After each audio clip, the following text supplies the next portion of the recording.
Fonseca à Lyon, sage décision pour l'OL. On se pose la question dans le Club des 5. Très content d'être avec vous, les socios, pour finir la semaine, démarrer la semaine. Ça dépend à quelle heure vous nous écoutez, regardez, puisqu'on est à la sortie de cette Olympico, cette victoire de l'OM face à l'Olympique Lyonnais pour le premier match du nouveau coach des Gones sur le banc, sur un banc de Ligue 1. Il connaissait déjà le LOSC. Maintenant, c'est celui de l'OL et ça n'a pas démarré de la meilleure des façons. On va en parler avec mon plateau du jour. Elton Mokolo est avec nous. Salut Sam, salut Tanguy, bienvenue et bonsoir à toutes les personnes qui vont regarder cette émission. T'as passé un bon moment devant cette deuxième mi-temps surtout une deuxième période qui a été vraiment intéressante. Une deuxième période où les deux équipes ont cherché à gagner le match, surtout l'Olympique de Marseille qui au final a été récompensé. Tu vois, il t'attendait. Parce que j'ai ouï dire que la première mi-temps, t'as pas pu la suivre. Donc j'ai quand même suivi. C'était pour toi. J'ai quand même suivi une grande partie. Oui. Voilà, mais les buts sont arrivés en même temps que toi, Elton. Ils se sont fait un peu attendre, c'est vrai. Avec nous dans le Club des 5, c'est une première et je suis très content de le recevoir. Tanguy Le Sevillier, bien sûr, que certains connaissent déjà dans le panorama foot, bien sûr, de tous les journalistes. Et on est très content de t'avoir avec nous. Comment ça va, Tanguy ? Ça va très bien, merci à vous pour l'accueil. On a regardé un très bon match, une très bonne deuxième période, donc franchement, on a passé une bonne soirée. Tanguy, vous voyez bien sûr sur les plateaux de cinéma aussi. De cinéma, surtout. Dans des films d'auteur, voilà, notamment. Bientôt les Césars, là. Ça je n'ai pas encore vu, mais peut-être pour moi. C'est la semaine prochaine. Oui, c'est ça. C'est courant février. Ouais, c'est ça, juste avant les Oscars. Faut que je regarde le carton d'invitation, je te dis. D'ailleurs, bonne chance, il va y avoir une guerre pour le titre de meilleur acteur. Si tu vas pas à l'après au Fouquet, je veux bien prendre ta place. Okay, non, moi je vais la cérémonie pour le meilleur acteur. Juste ouais, mais attention, les cérémonies c'est long. Hein. Faut rester assis dans le siège. Le cocktail, c'est plus sympa déjà. On est en mouvement, on se déplace. Voilà. On casse des lignes, comme on dit.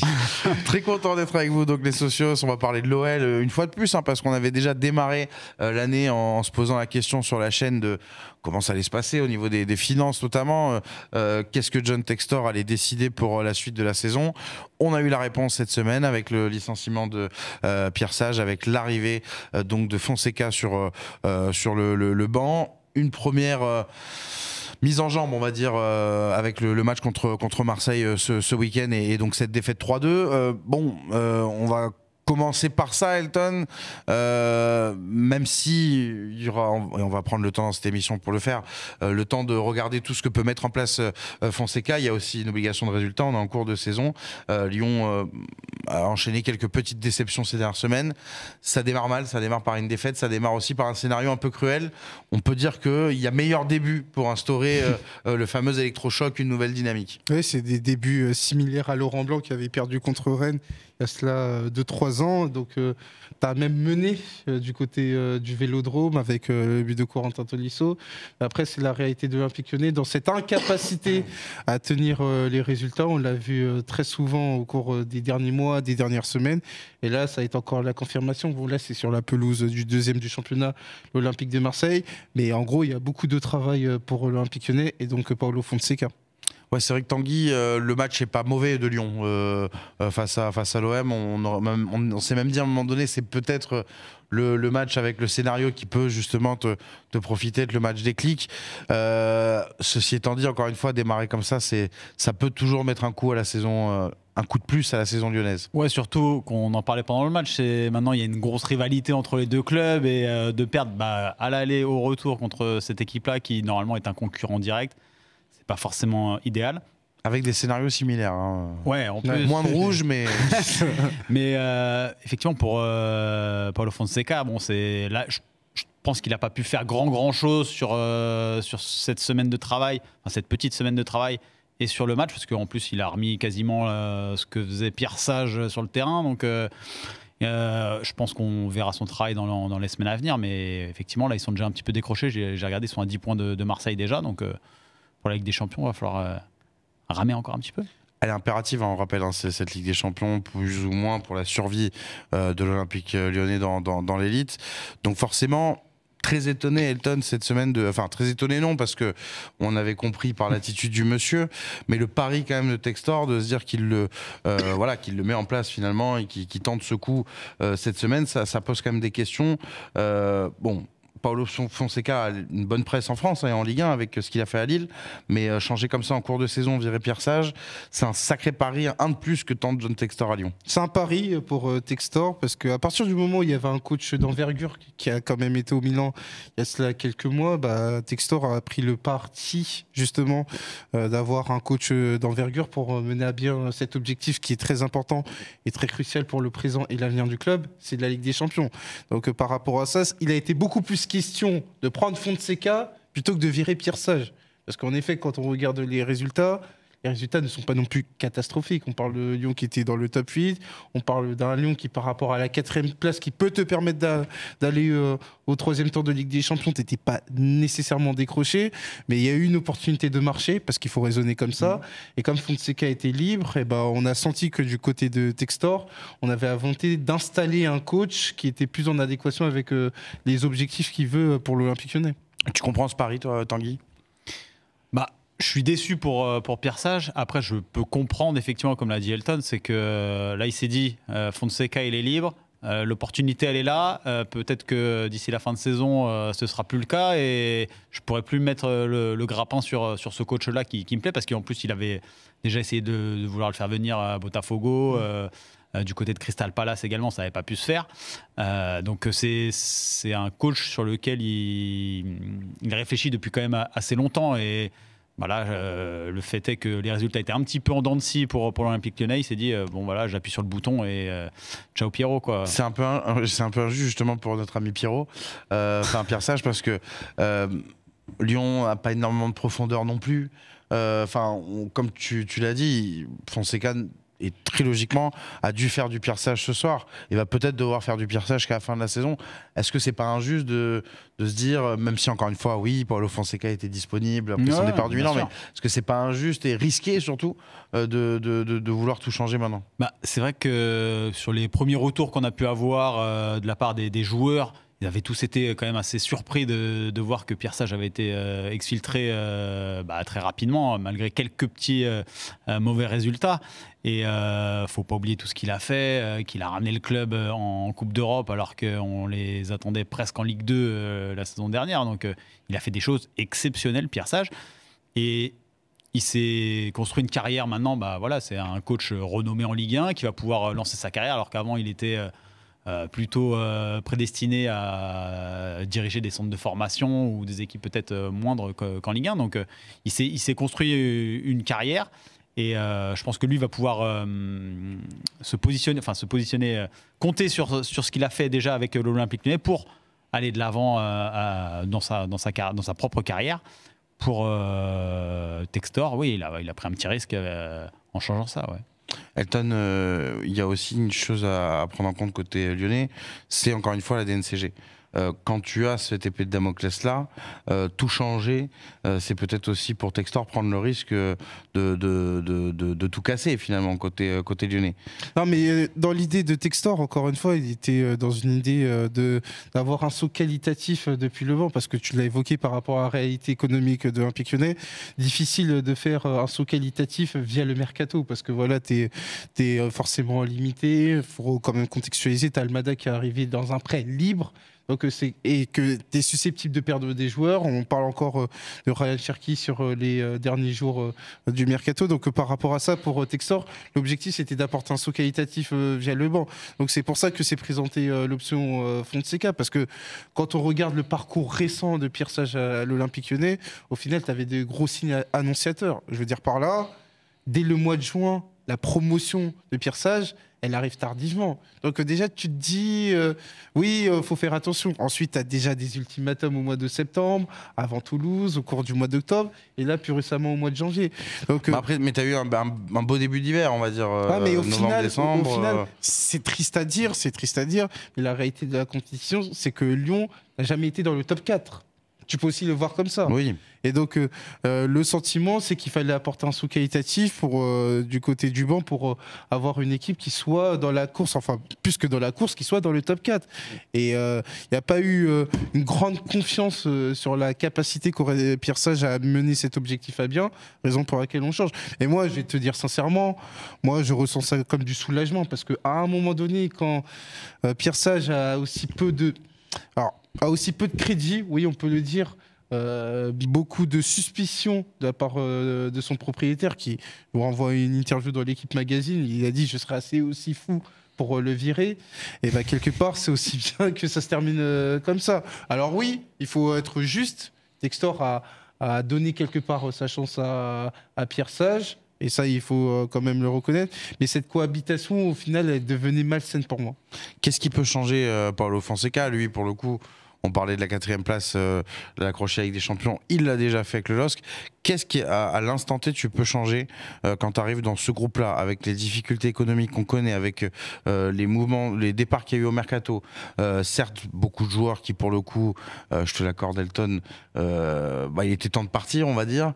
Mais tu te retrouves quand même avec un effectif où il y a peu de joueurs en confiance, où il y a peu de joueurs à l'aise finalement à leur poste. Comment, en tant qu'entraîneur, même avec l'expérience de Paulo Fonseca, on peut arriver à inverser la vapeur? Après, il y a quand même une bonne équipe. Bien sûr, bien sûr. Quand même une bonne équipe. On parle dans un objectif top 4. Hein. Oui, il y a quand même une bonne équipe qui fait top 8 en Ligue Europa, une équipe qui, entre fin septembre et début décembre, était invaincue du côté de la Ligue 1. C'est qu'il y a quand même une base qui est existante. Maintenant, cette base, il faut la sublimer. Et c'est pour ça que Fonseca, notamment de par son travail du côté du LOSC, est amené à faire ça. Maintenant, la prochaine étape, c'est est-ce qu'il va être en capacité d'impacter rapidement ses joueurs et de manière positive? Parce que là, pour le coup, il va y avoir les échéances qui vont se rapprocher du côté de la Ligue 1. En Ligue Europa, ça va arriver plus tard parce que tu es exempté du barrage. Mais c'est ce qu'on attend du côté de Fonseca, à l'instar de ce qu'il avait fait à Lille avec des joueurs qui étaient moins cotés au départ, mais qui ont une cote différente parce qu'ils ont trouvé sur leur passage Fonseca. Avec le match contre Marseille, on peut voir aussi, Tanguy, tout ce que aujourd'hui côté lyonnais, il y a à corriger. Sur le terrain, parfois un manque d'expérience avec certains joueurs assez jeunes. Là encore, on se dit que la matière qui est mise à disposition de Fonseca, elle sera la même que celle que Pierre Sage avait. Donc oui, il y a un saut qualitatif sur le banc, mais peut-on faire des miracles aussi? Ouais, c'est ça. On l'a vu ce soir contre Marseille. Les entrants n'ont pas apporté grand chose. On parle d'un Miko Tadze qui n'a pas encore complètement pris la mesure de cette équipe-là. Un Tessman, bon, on ne connaît pas vraiment son niveau à ce milieu de terrain-là. C'est un remplaçant, hein, c'est pas un titulaire en puissance. Mais voilà, c'est vrai que le banc n'impacte pas forcément à chaque fois du côté de Lyon. Donc il y a peut-être des ajustements à faire. On espérait voir une doublette, en tout cas en début de saison, Lacazette, Miko Tadze. Peut-être que c'est là-dessus aussi qu'il peut éventuellement travailler Paulo Fonseca. Mais il n'y a pas beaucoup de marge de manœuvre, effectivement. C'est ce qu'on avait vu à Lille. Hein. On l'avait vu tester offensivement, savoir aussi associer les joueurs. Il est attendu sur ça. Concrètement, est-ce que pour être sûr de bien s'accorder, est-ce que l'objectif Ligue des Champions Elton, pour toi, à l'instant T, quand on regarde cette Ligue 1, il est atteignable pour l'OL? Pour moi, aujourd'hui, non. Pour moi, aujourd'hui, non, parce qu'il y a la réalité de la compétition, il y a des équipes qui sont bien plus avancées, des équipes qui ont des possibilités économiques qui sont plus importantes. On voit encore avec l'Olympique de Marseille qui fait une fin de mercato où ils peuvent se permettre de laisser Wai pour récupérer Gouiri. Gouiri qui a été tout de suite impactant, parce que c'est le mot du jour, face à l'Olympique lyonnais. Donc ça, c'est aujourd'hui, il y a un écart. Tanguy l'a évoqué, il y a 10 points d'avance pour l'Olympique de Marseille face à l'Olympique lyonnais.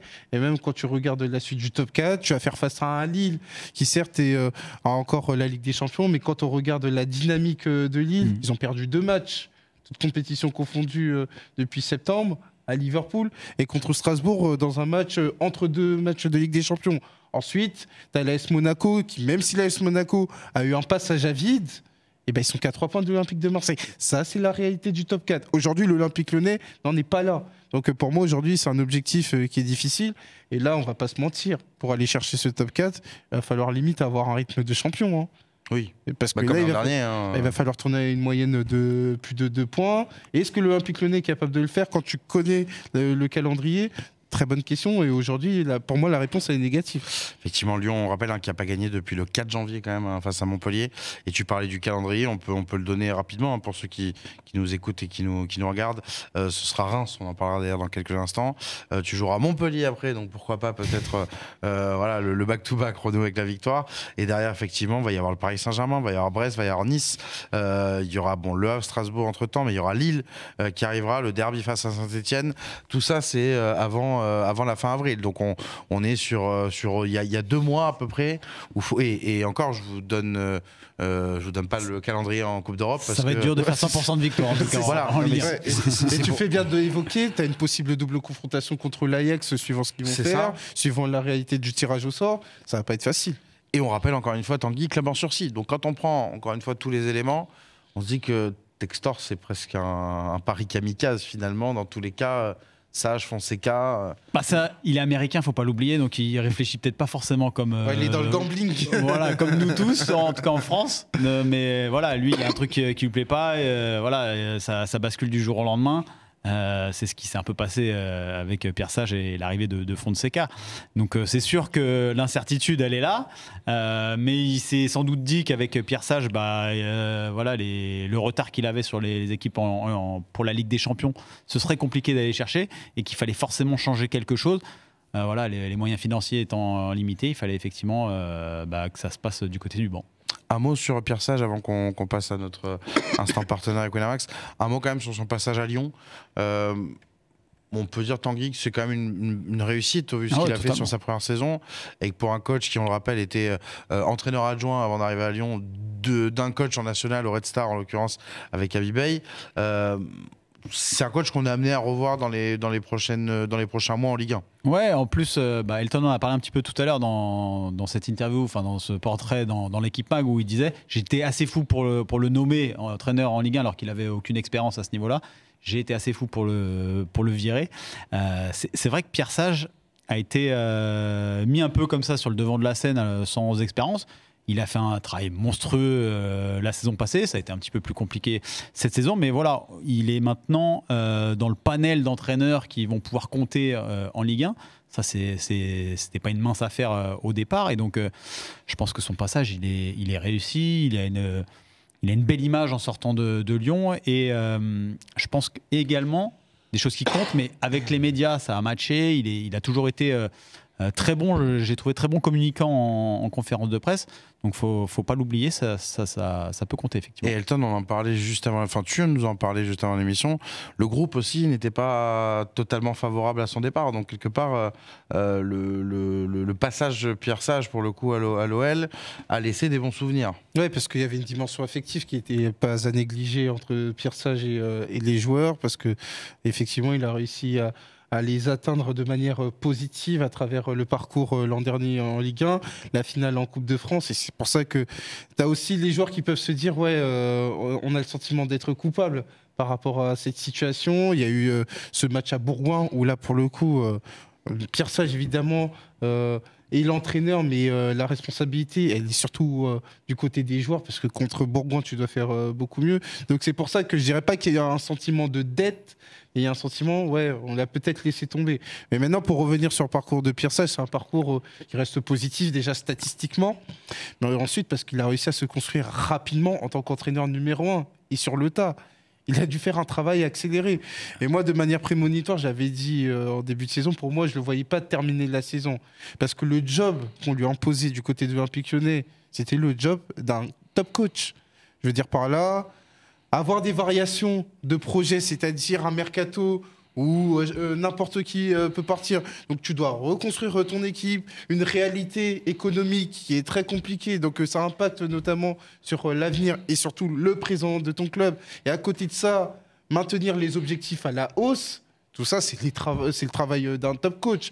Et là, pour le Après, coup, il faut le trouver, le top coach qui veut venir. Exactement. Et ça, on l'a trouvé, en l'occurrence. Et ça, mais... il lui a manqué peut-être 1 ou 2 ans. C'est-à-dire être en capacité d'encaisser tout ça, de digérer tout ça et de faire en sorte qu'il y ait un cordon sanitaire autour de son équipe et qu'il puisse performer. C'est ça la réalité de l'Olympique Lyonnais. Et autant, je suis très hypé de voir Habib Bey avec le Stade Rennais. je suis très hypé également de voir Pierre Sage où va-t-il rebondir pour savoir si c'était pas un feu de paille ce qui s'est passé du côté de Lyon. On parlait de... Alors j'ai un micro-doute, les sociaux, si c'était juste avant l'émission ou au début de l'émission du prochain match de Lyon. Face à Lucas Esner, voilà, notamment parmi les coachs potentiellement menacés. C'était juste avant l'émission, voilà, comme quoi. Je voulais pas vous trahir les sociaux si vous faire une private joke, je posais la question. Mais effectivement, on en parlait, dans les coachs qui peuvent notamment sauter. Qui sait, si ça se trouve dans la semaine, on apprendra que Esner est parti et que Pierre Sage affronte Lyon le week-end prochain. Après, moi, vu ce qu'il a connu là, ce serait exceptionnel. Vu ce qu'il a connu là, il était dans un parc d'attractions. Je pense qu'il a besoin de couper. Ouais. Il a besoin de couper parce que ça a été 1 an et demi, ça a été vraiment énergique où il était question à un moment donné de Lyon qui descend en Ligue 2. T'es allé jusqu'en Coupe d'Europe, t'as fait finale de Coupe de France, t'as découvert la Ligue Europa. À côté de ça, t'as eu ta série d'invincibilité. Tu as eu une défaite scandaleuse, enfin une élimination scandaleuse contre Bourgoin. Tu as eu des matchs qui n'ont pas été bons parce qu'on a parlé de Pierre Sage positivement, il faut aussi évoquer la partie négative.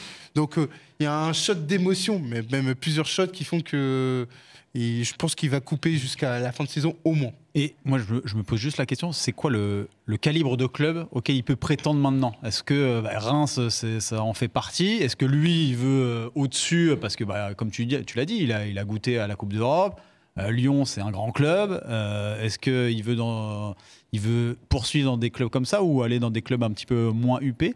Voilà, ça c'est un point d'interrogation. Après, je pense que ça dépendra des offres. Hein, oui, aussi. Parce que c'est vrai que Lyon, ça arrive pas, je pense, ça arrive pas souvent dans une carrière. Non.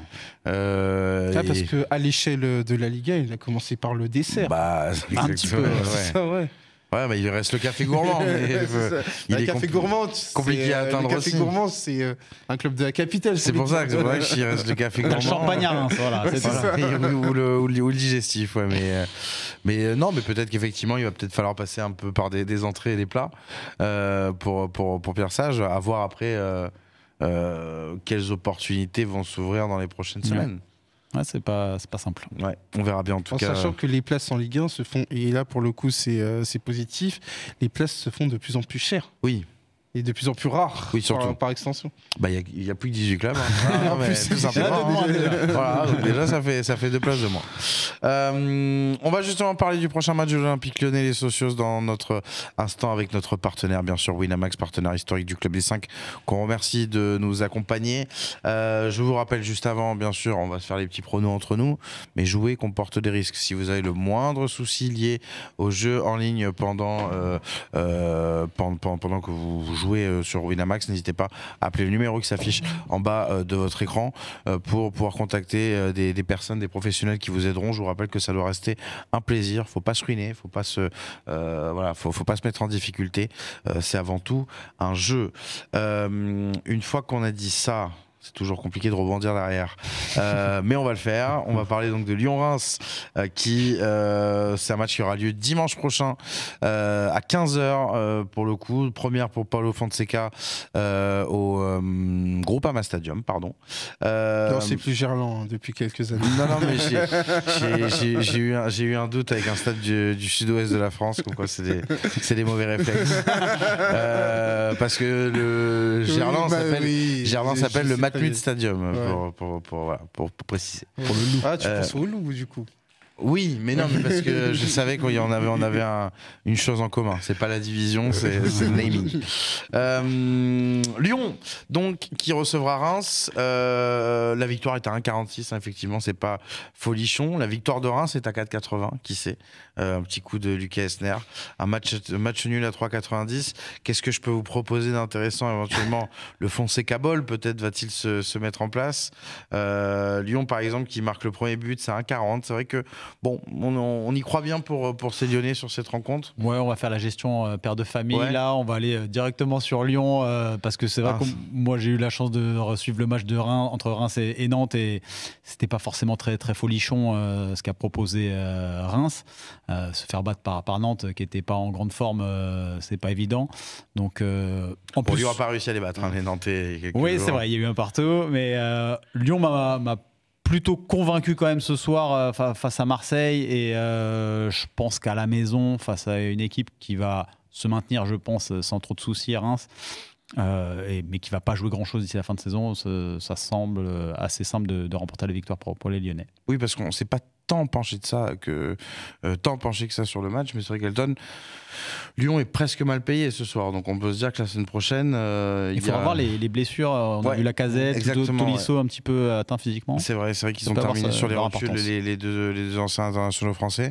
Mais c'est vrai que voilà, encore une fois, Lyon, on se dit s'il y a une espèce de suite logique à la prestation qu'on a vue ce soir, on peut voir une belle prestation contre Reims. Oui, c'est la suite logique. Déjà retrouver la victoire, parce que tu l'as évoqué, depuis le 4 janvier, tu n'as plus gagné en Ligue 1. Et le match a un caractère maintenant très important face à une équipe qui est en déliquescence, parce que Reims, je pense qu'ils vont se maintenir, mais par contre, c'est une déception par rapport à ce qu'on pouvait attendre sur la saison où il y a beaucoup de recrues arrivées l'été dernier. Enfin, l'été dernier, à l'été 2023, devait progresser. Ça devait avoir un impact notamment sur ton classement. Tu as eu l'arrivée d'un nouvel entraîneur après le départ de Wissil qui devait apporter autre chose. Et là, c'est une équipe qui est sur un contenu décevant. Donc, pour Olympique Lyonnais, victoire impérative. Et là, je vois la cote à 1,46, j'y vais. Ok, très bien. Bon, voilà, comme quoi il n'y a pas trop de prise de tête sur ce match, pas trop de risques non plus. Des paris moins risqués que ceux de John Textor, on peut le dire.